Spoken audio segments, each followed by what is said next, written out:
Bismillahirrahmanirrahim. Пайгамбарыбыз Мустафа саллаллаху алейхи ва салламдан жакшы бир хадиси бар. Эгерде ким өзүнүн 3 кызын ыймандуу кылып, Алла жолунда, дин жолунда тарбиялай турган болсо, ага сөзсүз бейиш деди. Андыктан сиздерде ушул жерде 100дөн ашык кыз келиндер отурасыздар. Сиздердин ата-энеңиздерге, энеңиздерге Аллах Таала разы болсун. Азыр 21-кылымда кыздан уят кеткен кезде, элдин баары жылаңаш жүргөн кезде, аврат эмне экенин, жакшы менен жаманды ажырата албай турган кезде, сиздердин ушундай кийинип, ушундай медреседе окуп, ислам динин, ислам илимин алып атыш бул өзүнчө эле бир чоң бир мүмкүнчүлүк. Жана агайыбыз сурабадыбы?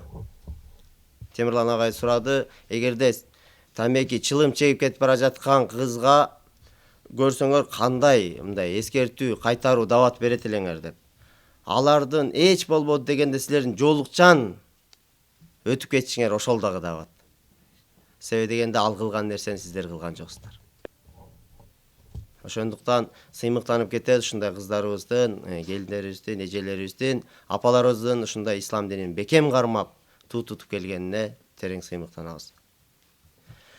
Эми биз көппүз.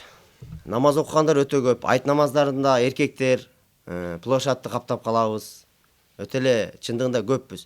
Бирок эмне кылышыбыз керек? Сандан сапатка өтүшүбүз керек. Биздин саныбыз көбөйүп кетти акыркы учурларда.